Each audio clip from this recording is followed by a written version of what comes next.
we can't allow any further delay. Hey everyone, thanks for joining us for another episode of the Fox 12 Weather Podcast. Today is Wednesday, July 5th, and we're recording episode 59. I'm meteorologist Jeff Orgeron, joined by Camila Ortiz. Hey Camila. Hello, Jeff. And also Chief Meteorologist Mark Nelson. Hey Mark.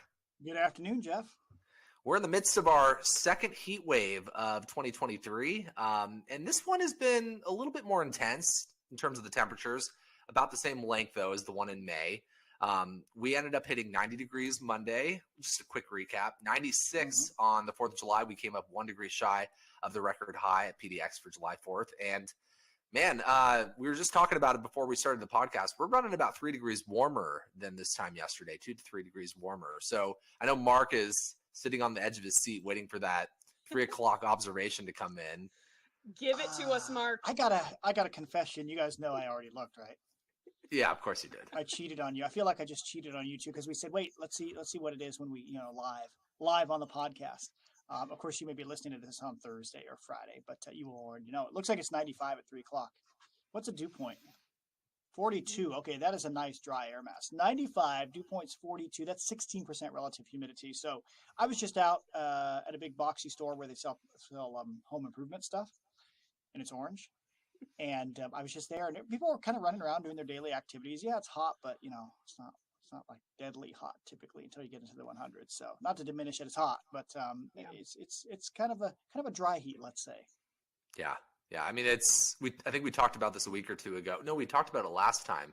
We were talking about how high the dew points were in parts of the deep south and how that makes it very difficult to sweat and regulate the heat in your body, or you know what I mean. In this environment, if you sweat, it evaporates, it cools your body. So it's a dry heat. It's pretty extreme because, we've had some warm nights, but it's certainly not the most extreme we've seen, and definitely not the most extreme we've seen in July. I think the all-time record high was 107 degrees in July. So right. We're going to be 10 or so degrees off that mark, depending on how we end the day. But I mean, we're on track. If we hit 96 yesterday and we're running 3 or so degrees warmer, I mean, we're on track for a 98 or 99. Maybe we'll be flirting with 100, it seems like. Yeah, I bet we're going to have some. Camila, you have access to our Mac system, our graphics system. I sure don't have it all in front of me. What do you have? Do you have the metro temps? Yeah, I'd be curious, like some of the official, like what are Hillsborough and Troutdale doing at 3 p.m. So right now, do you feel the anticipation, folks? Oh, especially if you're watching this Friday. It already happened if you're watching. Okay, so yeah, it looks like Hillsborough's 94, McMinnville 96, Troutdale 96. So yeah, we're gonna have some 98, 99s in there, I think. Offshore flow has stopped. So. Yeah, I was off the last couple of days, but I noticed over the weekend there were a couple models that were indicating we could hit 100. Did that change over the last couple of days, or were there still one or two that were like, yeah, we could do it? I'm going to have a screen share for you. You keep talking. I'm going to have a great screen share coming up in a second. Oh, wow. There's not a real defined, we don't have okay, so in a typical offshore wind event, we have this thermal trough at the surface, where we live, that sets up, say, out along the coast or right offshore. And that tends to pull the wind all the way from our mountains, from the Cascades, all the way across the valleys, over the Coast Range, and out toward the coast. But in this case, we don't really have that. We have more like a surface trough developing near the valley, the I-5 corridor. Am I correct, Mark, in saying that? Yeah, right. It didn't make it to the coast. So the coast barely touched 80, maybe on the north coast, mostly 60s and 70s. Right. So so Camila, we've had kind of like a at times northeasterly flow coming off the Cascades, but I think the dominant flow over PDX has been a northwesterly flow, which is not a really warm, really dry wind. So,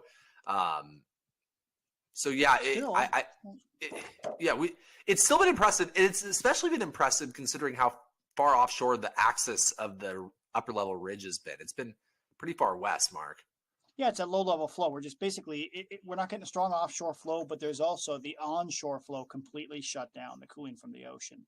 And we talk about 850 millibar temps, which is temperature at 4,000 to 5,000 feet overhead. That's in Celsius. So I think it was forecast. Am I correct, Jeff? It was going to be 21 or 22 this afternoon. Is that right? Or what was That it? was that's what Euro was saying a couple days ago. I think GFS was going 2021 this morning. Okay. I think NAM was going like 19, and I think Euro backed off to about 19 or so.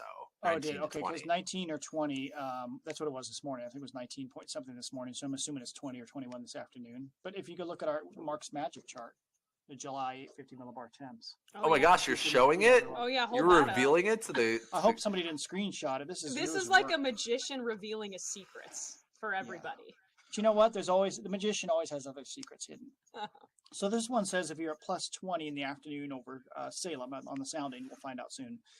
Plus 20 would be east wind. If we had good east wind, well, actually, this is pretty good. 95, 97. So that's pretty reasonable. The lowest we've seen 100 in July is lowest 850 millibar temp is like 21 point something. Preferably more like 24s, 23s, 24s typically for 100. Let me do a screen share too. Can I do this correctly? Yeah, By the way, we're in that third day of the heat wave where we've had, a couple of days to really stack up those overnight lows a little bit. Right. And we've had this discussion before where we often see, even if like the 850 millibar temperatures are very similar to day 2, day 3 tends to be warmer because we end up starting warmer. And I think in most cases we started off at least a few degrees, 2 to 3 degrees warmer this morning. Well, I've got some bad news for you, Jeff. I just did a forecast, and I did the opposite. I dropped it 1 degree for tomorrow. Fight, No. fight. Mark, Is that a poor no. choice? Do you think that was a poor choice? No. That's not what I I'm meant. going to go 90. I meant yesterday versus today. Correct. Oh, okay. Yeah. Well, we'll find out tomorrow. tomorrow. It'll probably be 92 now. I went 90 Yeah. though.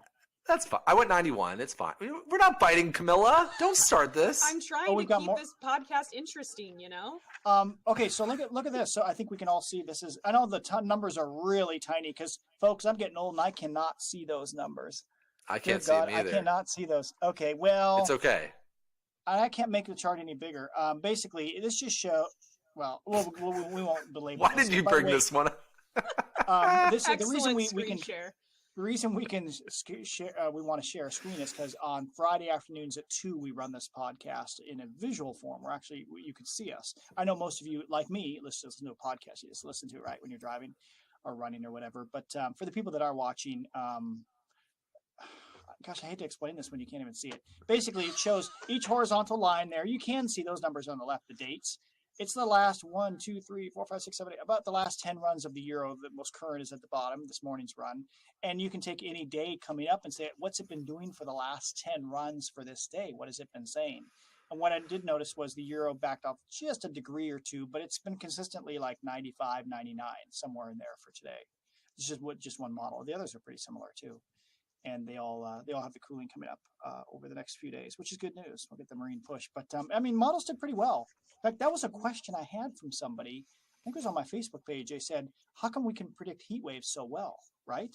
It's a good question. We don't miss heat waves, right? Let me stop sharing because nobody can see that anyway. The reason is because what are we forecasting? How many parameters are we forecasting in a heat wave? Sun, right? Yeah. Right. And the temperature. We're not forecasting will it be near freezing? Will it be cold enough that the rain would change to snow or freezing rain? Is there a mixed layer in between where you have to worry about freezing rain or sleet? This is easy. I kind of joke about this. A heat wave is just a sunny forecast with bigger numbers. The only subtleties you really see are like, during the early mornings after like a breezy overnight. Some of the wind sheltered spots could be much cooler, True. and things like that. But that's generally it. Now, having said that, something that has come up in recent history is smoke has been introduced to these heat wave forecasts, and that can certainly throw a curveball, and that tends to come last minute. And what I mean by that is like day of or a couple days in, because sometimes we don't see it coming, but a fire can break out, and then all of a sudden it pushes some smoke into our air. Man, all of a sudden we had some pretty hazy skies yesterday and today, partially because of Canadian wildfires. There were some fires that broke out in Western and Washington that were really impacting the Seattle metro this morning. But we've also got our own fire burning in the gorge. Right. In fact, since we're on that subject, Mark, you were talking about how it was smelling smoky as that easterly wind kind of kicked in yesterday at your house. Yeah, my story won't be as dramatic as Camilla's coming up. That's a teaser, folks. She saw it happen or start. Well, maybe she didn't see it Oh. actually, so she didn't see Not a person actually down there, start, but yeah. But Why yeah, am the I last- just now hearing this? Huh. Okay. Well, that's why because we haven't worked together. It We're was a saving holiday and a some gold weekend. nuggets for the podcast, Jeff. Camilla and I have not worked together, I don't think, for 2 weeks. Yeah. Okay, so we Wow. got lots to catch up on. Yeah. Somehow we're going to do a show 50 minutes from now. But I was just going to say, each of the last 2 mornings, I live out at the west end of the gorge, kind of near Crown Point, and so it was smoky. Yesterday morning, 4th of July, I mean, I opened my eyeball, the sun was up, and it was like, ooh, it smells like a fire. And then this morning wasn't quite as intense, but each morning, that we had just like 1 millibar of easterly flow through the gorge, but then it sloshed back to westerly. And yesterday afternoon was fine. I assume this afternoon will be fine as well. So not Right. quite in the metro area, but really close. Yeah. So what did you see, Camilla? Was that Monday? It was Sunday. Sunday. So the fire Saturday. broke out Sunday, and Sunday. I drove out with a friend to Hood River. We were gonna start our bike ride there, ride from Hood River to the Dalles and back on that, historic highway that's shut down to cars for a little bit. Really cool through the Mosier tunnels. SR14. Neat. Yep. And so we arrived probably around, I'd say we were parking around 10:30, 10:45. And, you kind of noticed there was something happening. There was a little bit of white smoke kind of in the distance, of course, on the Washington side. And we're like, what is that? But it was so small, it almost looked like it could have been dust, being kicked up by some Mhm. agricultural were you- equipment or something. Were Yeah. you on the Washington side or the No, Oregon side? we were on the Oregon side. Apologies. That wasn't SR14 then. Oh, That okay. must have No. been. It was don't know. the historic historic, highway. it's the historic Yeah, Columbia River 84. Highway. Yeah. Oh, okay. Yeah. I don't know why I said yeah when you said SR14. That's my bad. We just played also. along. We didn't want Jeff to look like he didn't know what he was talking about. I knew that too. I clearly am not very good at directions and geography. But anyway, so then whatever, we did our ride, turned around, came back, and it was like 3 hours later, and all of a sudden that white plume of smoke was massive. I mean, it was like taking Wow. over, that entire area, and you could start to smell the smoke, I'd say, in like Mosier at that point. So yeah, we were like, whoa, and then we could see the planes. So the planes that come down, the river, pick up the water. We were riding right scoopers? alongside them as they were doing that, which was really cool to actually watch that happen live. So, but it was pretty crazy. I do my flight training out of Grove Field in Camas, and I did my flight training Monday, so a day after the fire broke out, and it was getting hazy and whatnot. And last year, remember the Nakia Creek fire Right. that was burning up north of Larch Camas? Mountain, Washington. Yeah. Right. They shut down Grove Field, the little mini airport there where I do my flight training, so that they could utilize that airport for the firefight. And so I was like, uh-oh. I reached out to my instructor. Are we going to see this get shut down again? It hasn't. Obviously, there are other airports that they can use east of Camas in the gorge. But so let's just talk a little bit more about that fire, because we can talk a bit more about the heat wave in a second. But, that initially over the weekend, we had red flag warnings east end of the gorge and into the Columbia River Basin because there was relatively strong onshore flow, and because of the high wind and dry conditions, they issued those high fire weather or red flag warnings, fire weather warnings out there. The fire broke out Sunday. There was still pretty strong onshore flow, and then the wind kind of eventually turned out to the east. So the wind actually did settle down and has been relatively calm around the fire. Yeah.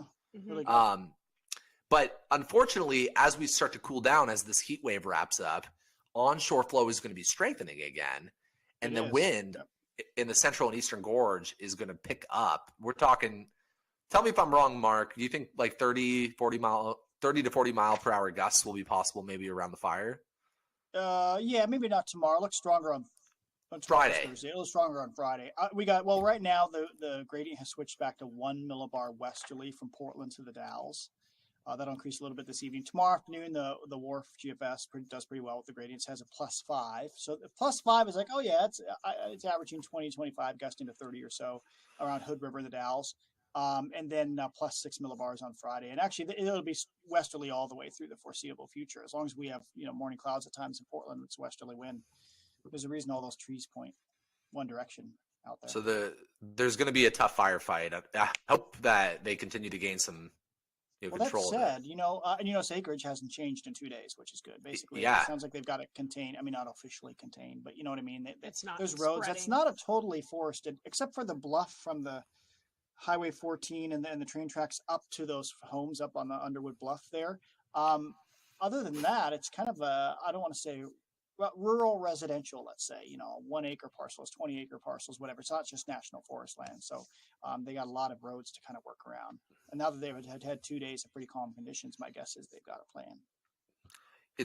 I think they've given, like, they said about a month I think they're keeping expectations low for containment, Right. early to mid-August, I think is where they're, pointing at. I think that the smoke is going to get worse though in areas like the Dalles. Maybe, as the wind kind of settles down during the mornings, there will be some drainage down into the gorge. And Right. Like we saw last October when we had that Nakia Creek fire, we just kind of come down in. That said, from satellite, you can't see anything today. I'm not saying there isn't any smoke, but I'm looking at the visible satellite and there's almost nothing visible today. Actually, nothing. Yeah, so that's the thing no, is I'm sorry, there's a little bit, but that's it. We never know exactly how a fire is going to behave. We can look at as many models as we want, and most of these models only go out a couple of days for these fires. So I would expect a little bit of a jump in the fire activity, and then smoke will be forced east. So the Dalles could be an area that deals with more smoke, and maybe parts of the Columbia River Basin. But that's not the only fire. We have got other smoke aloft that's kind of been creating some haziness out there, and it's probably going to take some time to get back to that blue sky, the crisp sky that we saw, several days ago. Oh, and speaking of smoke, this might be silly for you two, but I remember thinking this when I initially saw the fire breaking out, because the smoke was white, right? It's like this very white plume of smoke. And I think sometimes when you think of wildfires that are burning really hot and spreading really fast, you see that black smoke. So I was like, that's interesting. Yeah. What's the difference? And it has to do with the kinds of fuels that are burning. And if there's a lot more moisture in those fuels, like there is in this case for the Tunnel 5 fire, that water vapor releasing, I guess, is why it's a whiter color. Oh, that's cool. neat. Yeah. I did not know that. I mean, it makes sense, right? Yeah. I wonder, since we're not really early in the season, but we're not late in the season, so the fuels are not extremely parched. I think that may play into it as well. Totally. Yeah. And if there's a bunch of structures and man-made things that are burning, that would give off more of that black smoke too. But I thought that was kind of interesting because it had a very different look to some of the other wildfires that we've had in our area. That's a good point. Go ahead, It is Mark. Good news. I was going to say it's just good news. I just looked at the morning briefing from the Northwest Interagency Fire Center, and there are only 2 large fires, Oregon and Washington. The one, I think you just mentioned it, Jeff, near Shelton, about 250 acres, and then the Tunnel 5 fire. So far, only those 2 big fires, which is good. But, I mean, it is only July 5th. Yeah. Right. And Camila, I think it's kind of interesting that you bring that up because we'll see a fire break out somewhere in the city early in the morning on Good Day Oregon. And Tony always ends up walking into the weather center and we adjust the cameras. And we can always kind of tell when firefighters have arrived because the smoke will go from dark, black to white because they're dumping water on it. So, right. Yeah. It's kind of interesting. Yeah. Yeah. So really good point there.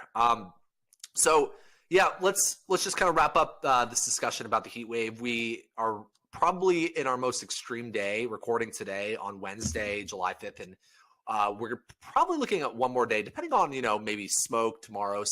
I would say some areas in the southern Willamette Valley, maybe even central Willamette Valley, with that strengthening onshore flow may only end up in the upper 80s. Same goes for perhaps Longview, Kelso area. For sure. Nice cool down there. Yeah, but the metro area has a good shot at hitting the low, maybe mid 90s in a few spots tomorrow, depending on where we start, if it's a warm night. And so one more day and then we cooled into the 80s. And then we have a stretch of 80s coming. I wouldn't necessarily call it the Goldilocks zone because there's going to be a pretty big heat ridge to our south and to our east, it looks like, kind of building in eventually.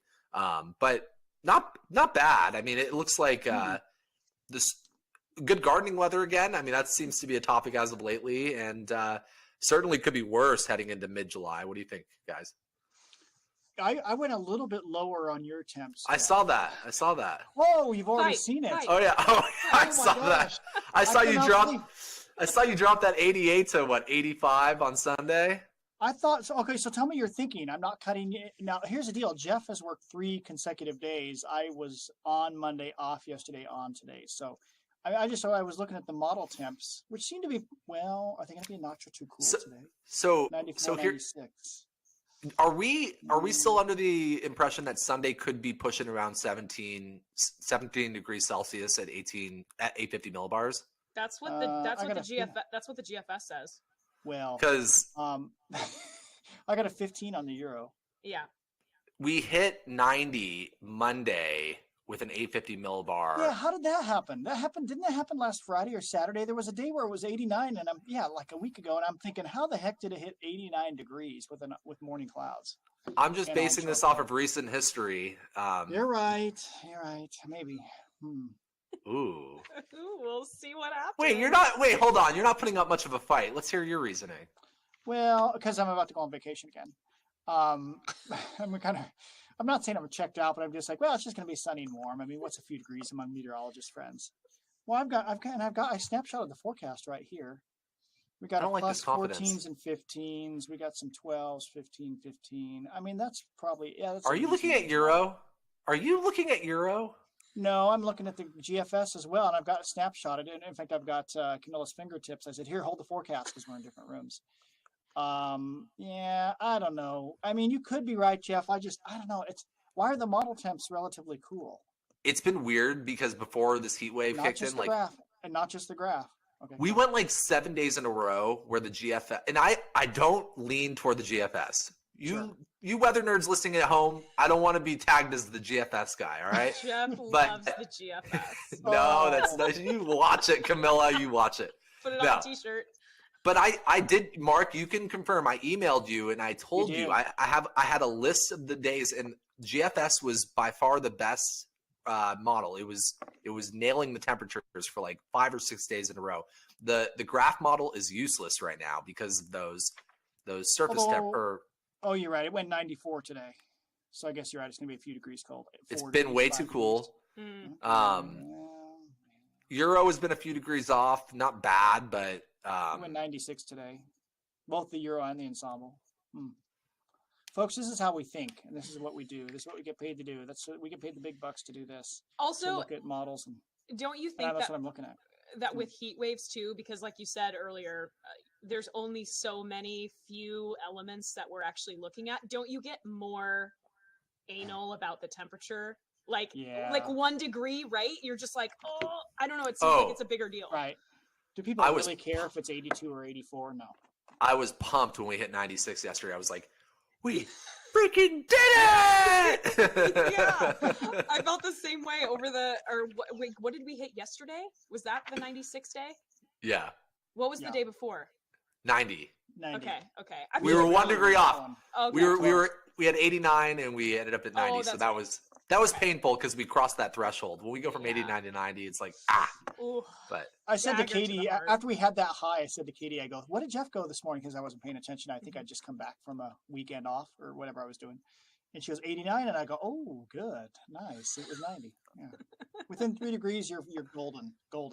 Yeah. Within 3 degrees. Yeah, so I don't see any heat wave. I did look at closely, folks. If you're thinking, this time of the year, in fact, I should make a graphic for this for TV. When do we see the next heat wave ahead, or do we see another heat wave ahead? I did notice on each of the models late next week. So that would be I'm getting my dates here. That would be 12th, 14th, 15th, 16th, right in there. I did notice that some of the models are retrograding, moving a big hot Four Corners ridge over like New Mexico and Arizona. They try to move it west, like right over California. But the big question is are troughs kind of keeping it squished down over us? But if that thing were to pop up, then we're back in the heat wave business, right? Right. But I didn't see no ensembles I didn't see a lot of members that had spikes going up. So maybe it is going to stay suppressed. We'll see. I won't mention any names, but a San Francisco Bay Area meteorologist posted a forecast. It was a temperature anomaly map of the West Coast 10 days out, and was basically saying like we have another heat wave coming. And I looked at that, and I looked at all California. I mean, it does for sure. Yeah. California. Okay, I agree on that. Over us. Yeah. But you can just give us his name or her name, and we can just spam off. I can get on Twitter immediately. Put him on blast. But when I looked at our ensembles, nothing really is suggesting we have a heat wave. We might pop up into the low 90s for 1 or 2 days, though. Or let's be honest, that far out, 10 days out, it's very possible that they're first kind of hinting that that maybe a trough will never make it over us, and they're biasing too cool with the troughs or too deep, and we are back in a heat wave pattern for next. But we don't see anything for sure. We agree for another today's this. Oh gosh, I just lost my picture here. Nothing through the 12th or 13th for another week at least. Right. But maybe right after that. I mean, that's prime time, mid-July to mid-August. Yeah. Can I just say something? When we end up because you're the host. When we end up in the 80s, man, these evenings. This is the worst part about working in Good Day Oregon and going to bed at 7 o'clock in the evening. Those evenings have been so nice. Mark, when you've been taking these Wednesdays off, I bet you know exactly what I'm talking about. And Camila, you have Monday, Tuesdays off, and those evenings. Those long evenings where temperatures fall into the 70s and 60s. Oh, it's been like prime. So I love mornings when I walk out with the coffee and the sunshine's already there instead of just being gray and drippy, which, let's be honest, that's a lot of times from October through April. And it has been nice, even though it's too hot in the afternoons. When I walk out in the morning and it's like 65, 70, and the birds are all singing, my ducks are quacking, I'm looking down at my land. I mean, my small little garden beds. And everything looks good. As the host, I just looked at the time and I have to quickly transition because there are a couple of key points I want to bring up. We're just going to touch on this and then I want to switch over to Camila because we want to know about the Ironman. And all right. Let me add to that real quick. I was just thinking about this on the drive here. I don't think we have to stick to maybe that specific time. I just realized when I was to get to Camila, we can spend a little extra time if needed. Oh, Perfect. Except I do have a show in a half hour, except for that. That's part of it. Yeah. Yeah. So preliminary estimates suggest that Earth experienced its warmest day on record yesterday on the 4th of July. This is based off of satellite observation, buoys, surface temperatures from weather stations, a number of things. I think that reanalysis has to go on before we really confirm that number. But I believe, if I'm not mistaken, the global average temperature for yesterday was 62 degrees. There were some parts of northern Canada along the Arctic Circle that were in the low 90s yesterday.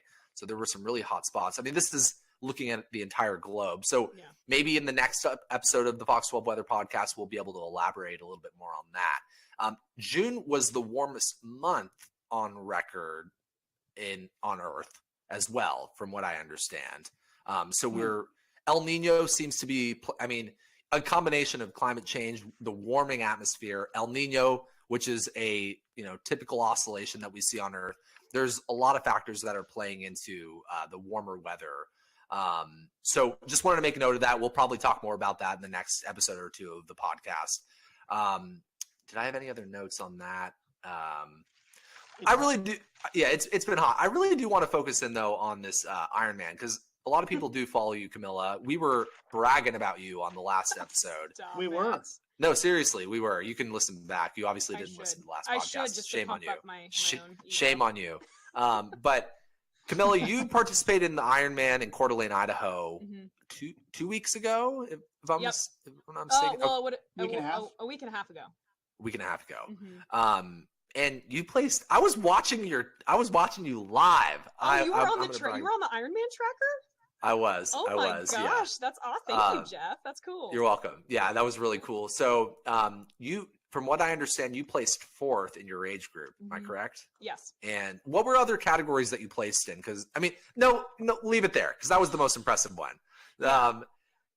So, tell us a little bit about the Ironman, and then also tell us what this means moving forward. Yeah, so this was Ironman number 2. My first one was in Canada last year in Penticton in August. And it was my first one. I had done a bunch of half Ironmans before, but never a full before last year. And there's a lot of stuff that can go wrong with that long of a race. It's just, you're out there for so many hours. If it's not a bike mechanical, you messed up your nutrition or you started cramping or just so many things. So I had some things go wrong. I didn't get enough salt in during Canada. So I had some really bad cramping during that marathon run. Really just kind of derailed me mentally. So with this race, I really wanted to just stay focused, nail the nutrition, and just be able to race from beginning to end and see where that put me within my age group. So everything went pretty well. I still had some weird GI stuff, which is just super common with these races. But the marathon run went way better. I was able to keep a pretty steady pace, still not what I want it to be, but that's generally where I can run some ladies down is that run. That's my strength within triathlon, right? Everyone has their own strength, and the run is mine. So I was just so happy to be able to stay positive and just kind of engaged that entire run. So yeah, and I got 4th, which was really cool. So I'm excited. That's amazing. That was my first Ironman podium. Podium is top 5 in Ironman they do it per age group. Cool. And they have a certain amount of slots for the World Championship race, which is in Kona, big kind of Ironman historical setting there. And we had, I think, 12 in my age group for women. And so I got one. I'm going to Kona in October. And we cleared the schedule. You're all set. Yes, thank you. I immediately looked. It's like, what does she need? Okay, let's clear that schedule. Everybody's working 24-hour days. Yeah. Can we send a photog? Can we put in a request for?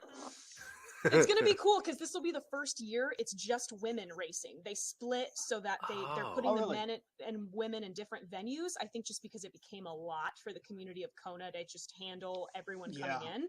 So this year it's women in Kona and men are in Nice, France, and then next year it'll flip flop so that men.